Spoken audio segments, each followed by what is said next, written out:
Whenever Lily Allen opens her mouth, you know utter drivel will inevitably follow. Fresh from laughing it up about the sheer number of abortions she's lost track of having. Abortions, I've had a few, right. But then again, I can't remember exactly how many. What, really? Allen's now disturbed by the sheer number of England flags she's seeing in England. You know, yesterday I was driving on the motorway, and the sheer volume of St. George's crosses and Union Jacks being hung from bridges and painted badly on roundabouts really made me think about what is going on here. What's going on is people are sick to death of being treated like second-class citizens in their own country. Sick of being put to the back of the queue behind illegal migrants when it comes to housing and healthcare. Sick of their daughters not being able to walk home from school without being put at risk. You wouldn't know much about that though, would you, Lily? Wait, you're not into national pride, no? I mean, I think the only acceptable time for St. George's Cross is if England have made it into the finals of the Euros or the World Cup. You're only allowed to display pride, affection or concern for your own country for a 3-week period once every other year, when there's a state-approved sports ball tournament taking place. That is, for me, the only time that we need to see those flags. The other 49 weeks of the year, well, it's just pure racism. St. George was Syrian. Isn't that mad? Like the actual history of that saint. Oh, the irony. Syrian Palestinian, just to add more fuel to the flames. Palestinian? What? Yeah, can you believe it? On Wikipedia as well. Hang on, you couldn't write this shit. St. George became England's patron saint due to the Crusades. He was a Christian martyr executed for refusing to honour another religion. Oh, but I'm sure he would have been waving a Palestinian flag and cheering on Hamas. Of course, he wasn't born in England. It didn't even exist until 300 years later. I know. I remember thinking at the time, I meant these guys need to do one search before...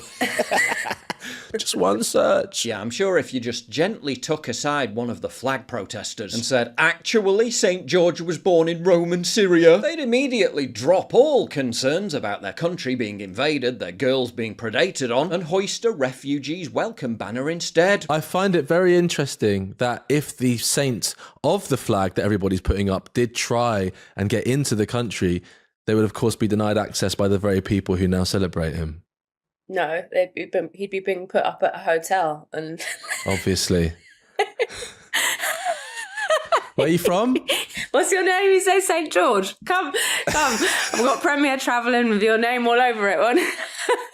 Where'd you come from? Syria? No, but Lily, we can't laugh at this stuff. It'll only wind them up. Seriously, they'll burn something. Can laugh at it. Yeah, St. George was put to death for refusing to renounce Christianity. So in the modern parlance, if he had sought refuge in the UK, he would have been an actual refugee. Unlike the vast majority arriving here on boats who aren't fleeing war or persecution, they're fleeing France to the refuge of free hotel rooms, free healthcare, universal credit, and free £300,000 townhouses. Singer Ellie Goulding, who says migrant hotel protesters make her embarrassed to be British in savage attack on demonstrators. Right, so some multi-millionaire who lives in a posh area of the Cotswolds where the population is 96% white can't possibly fathom why white working class people are angry at seeing their communities deracinated. Presumably, Ellie, net worth 30 million, doesn't have any issues whatsoever getting a GP appointment or finding a school place for her kids. Maybe Lily Allen can have her on her next podcast to haughtily sneer at white working class people for being a bit cross at seeing gangs of weird young men hanging around outside their kids' playground.